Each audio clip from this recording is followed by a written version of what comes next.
देखिए, उसका हमें क्या बनाना है, क्यूब रूट बनाना है। क्या करना है, इसका क्यूब रूट बनाना है। बहुत बड़ा नंबर है, ठीक है। तो यहाँ पे तीन तीन का पेयर बनाएंगे हम लोग। किसका किसका, तीन तीन का पेयर बनाएंगे। 6 5 6, 5 8 7 और 4 8 5। किसका किसका बनाएंगे, तीन तीन का पेयर बनाएंगे। सबसे पहला काम क्या है, तीन तीन का पेयर बनाना। सबसे पहला काम क्या है, तीन तीन का पेयर बनाना। सबसे पहला काम क्या है, तीन तीन का पेयर बनाना। उसके बाद यहाँ देखिए 6 है, तो यूनिट डिजिट में 6 आएगा, ठीक है। 6 है तो यूनिट डिजिट में 6 जरूर आएगा। 6 है तो यूनिट डिजिट में कितना आएगा, 6। यहाँ 6 है तो यूनिट डिजिट में कितना आएगा, 6, ठीक है। यूनिट डिजिट में जरूर 6 आएगा। उसके बाद लास्ट इधर देखना है, 485।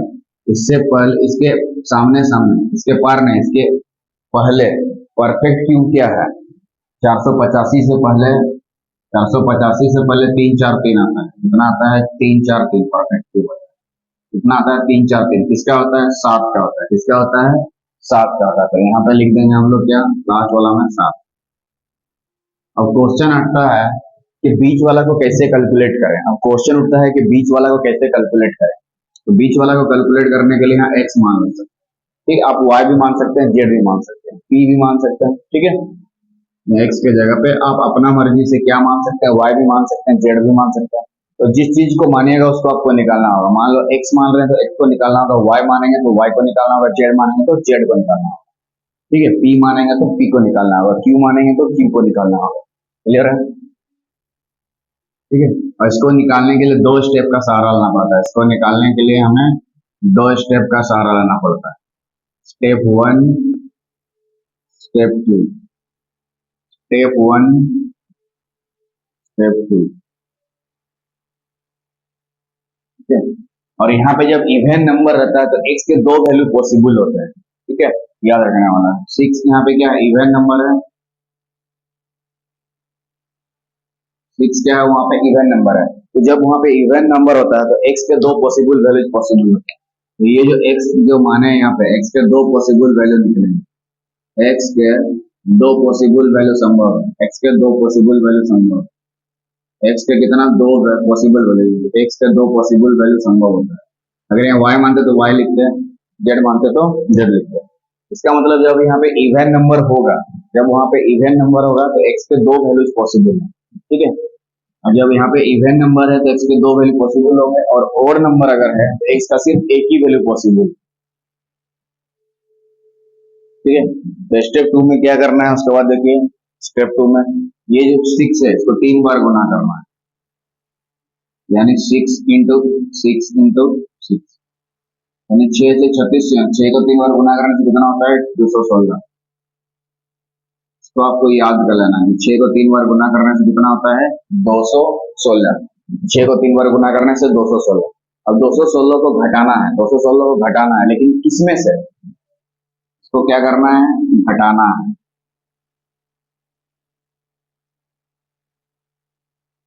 6 5 6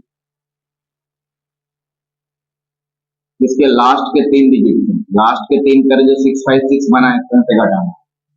6 5 6, तो 6 5 6 से 21 को घटाना है। 6 5 6 से 216 को घटाना है। यहाँ पे 6 से 6 घटा देंगे, जीरो, यहाँ जीरो आएगा ही, यहाँ पे जीरो आएगा ही, यहाँ पे जीरो आएगा ही। और 5 से घटा देंगे कितना हो जाएगा, 4। और ये 4 का ही काम है, 4 का काम। स्टेप 2 में, स्टेप मतलब सेकेंड स्टेप में, स्टेप 2 में 4 का काम है स्टेप 2 में। और यहाँ पे जीरो आएगा, आएगा ही, जीरो आएगा, यहाँ पे जीरो आएगा ही, ठीक है। यहाँ पे जीरो आएगा ही, ठीक है। और ये 4 का काम है कहाँ पे, सेकेंड स्टेप।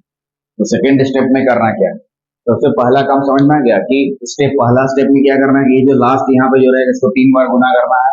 जितना आएगा उसको घटाना है, इसमें से, यहाँ लास्ट के 3 ये 656 से किसको घटाना, 216, 40 आ गया। तो ये जीरो आएगा, इसका कोनो काम नहीं, यहाँ पे ये 4 का काम है, ये 4 का काम है, ये 4 का काम है।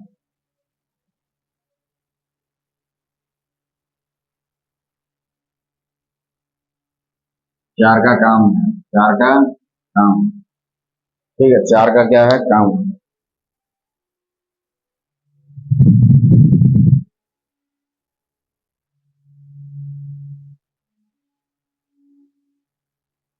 चार का क्या है काम। स्टेप टू में, तो स्टेप टू में करना क्या है, ध्यान दीजिए।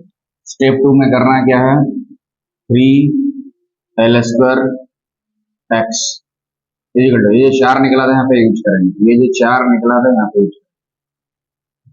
ठीक है, तो बताओ यहाँ 3 फिक्स है, ये 3 क्या है हमारा फिक्स है, 3 क्या है फिक्स है। एल क्या है लास्ट वाला नंबर, एल क्या है लास्ट वाला नंबर, तो यहाँ पे एल की जगह कितना है 6, एल के जगह पे कितना है 6।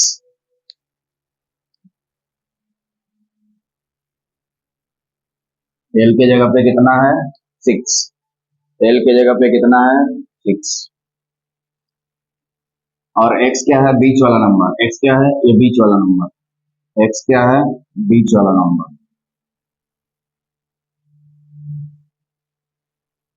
ठीक, और l क्या बताओ हमारा लास्ट नंबर, l क्या है लास्ट नंबर, क्वेश्चन का लास्ट नंबर, l क्या है क्वेश्चन का लास्ट नंबर।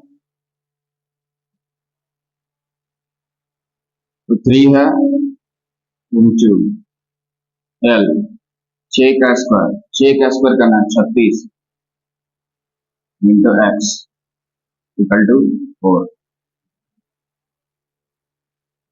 तो यहाँ पे यूनिट डिजिट कितना है 6, यहाँ पे यूनिट डिजिट का कॉन्सेप्ट लगाना है। यहाँ पे आपको क्या करना है यूनिट डिजिट लगाना, क्या करना है यूनिट डिजिट लगाना है। यहाँ यूनिट डिजिट क्या होगा 6, तो 3 6 कितना हो गया 18, 3 6 कितना हो गया 18, 18 में यूनिट डिजिट 8। तो यहाँ पे क्या करेंगे 8 गुना x बराबर 4, 8 गुना x बराबर कितना हो गया 4।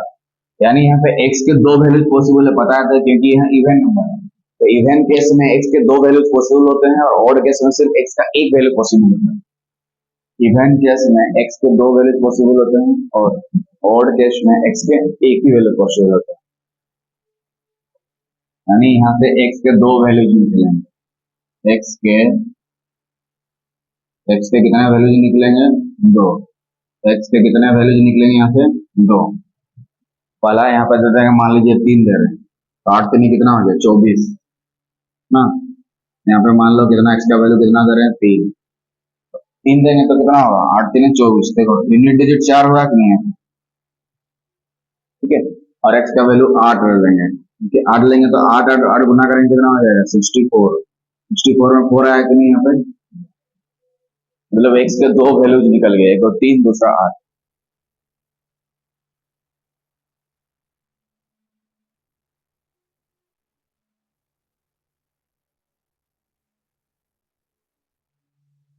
मतलब x के दो वैल्यू निकल गए, एक 3 दूसरा 8, x के दो वैल्यू निकल गए, एक 3 दूसरा 8। मतलब x के जगह पे 3 भी बैठा सकते हैं 8 भी बैठा सकते हैं, यानी कितना आ जाएगा 7 3 6 और एक आएगा 7 8 6। कितना आएगा 7 3 6 और दूसरा आएगा 7 8 6। ठीक है, x के दो वैल्यूज निकल गए, एक क्या निकला 7 3 6, दूसरा 7 8 6। एक दूसरा पहला निकला 7 3 6, दूसरा 7 8 6। x के जगह वैल्यू यहाँ, x का जगह 3 आया तो यहाँ पे क्या कर दिया 3 बैठा दिया एक बार, और 8 आया तो 8। अब इसमें से कौन सा क्यूब रूट सही है, इसमें से कौन सा सही है, इसको चेक करने के लिए हम डिजिटल सम का यूज करेंगे। क्या करेंगे डिजिटल सम, यहाँ पे क्या लगा देंगे हम लोग डीएस यानी कि डिजिटल सम का यूज करेंगे। इसका यूज करेंगे डिजिटल सम, इसका यूज करेंगे डीएस का। तो यहाँ पे जोड़ते हैं 5 5 10 8 18 कट गया, 5 5 10 8 18, 18 बनेगा तो काट देना, ठीक है। 5 5 10 8 18 कट गया, 5 5 10 8 18, 8 4 12, 12 7 19, 6 25, 5 30 6 36, कितना आ गया 36। 36 में 3 और 6 को जोड़ देंगे, 3 और 6 को जोड़ देंगे, कितना आ जाएगा 9, डिजिटल सम 9। तो यहाँ पे डीएस कितना आ गया हमारा 9 आ गया, कितना आ गया 9। तो जिस ऑप्शन का डिजिटल सम 9 रहेगा वो सही आंसर हो जाएगा। यहाँ पे देख लेते हैं इसमें से कौन सा सही है। 7 3 10 और 6 कितना हो गया 16, 16 में 1 और 6 को जोड़ो 7, और 7 का क्यूब निकाल देंगे, कितना हो जाएगा 3 4 3, और सबको जोड़ देंगे 4 3 7 3 10। 10 में 1 और 0 को जोड़ेंगे 1, डिजिटल सम यहाँ पे कितना आ गया 1। यहाँ पे डिजिटल सम कितना आ गया 1। सबसे पहले दोनों तीनों को जोड़ दिए, फिर उसका क्यूब निकालना पड़ता है। क्या करना पड़ता है, क्यूब निकालना पड़ता है, और जितना आएगा सबको जोड़ देना है। तो क्यूब निकालने के बाद 3 4 3 आया, सबको जोड़ दे 10 है, 10 में 1 और 0 को जोड़ देंगे, कितना हो जाएगा। इस तरह इसका भी डिजिटल सम निकालेंगे। 8 से 14 7 21, 21 में 2 और 1 को जोड़ो, कितना हो गया 3, और 3 का क्यूब करेंगे, कितना हो जाएगा 27। 27 में 2 और 7 को जोड़ देंगे, कितना आ जाएगा 9। तो यहाँ पे डिजिटल सम कितना आ गया 9 आ गया, और क्वेश्चन का डिजिटल सम क्या हो गया 9 आ गया। तो नीचे वाला आंसर क्या हो जाएगा, सही हो जाएगा। नीचे वाला आंसर क्या हो जाएगा, सही हो जाएगा। यानी इस क्वेश्चन का जो क्यूब रूट हुआ कितना हो गया 786। ये वाला नहीं होगा, ये वाला नहीं होगा, ये वाला। ठीक है, यहाँ पे देखने का चीज है कि यहाँ जो डिजिटल सम निकलेगा 9 आया, ठीक है। तो यहाँ पे सबको जोड़ के क्यूब निकाल के देखेंगे, किसमें डिजिटल सम 9 आएगा वही सही आंसर हो जाएगा। तो सेकंड वाला में आ रहा था कितना 9 आ रहा था, इसलिए हमारा इसका क्यूब रूट कितना हो गया 786। क्या हो गया 786। ठीक है, तो आज के वीडियो में हम लोग देखे क्या चीज की क्यूब रूट कैसे निकालेंगे। ठीक है, आज के वीडियो में हम लोग देखे क्यूब रूट किस तरह से निकालेंगे।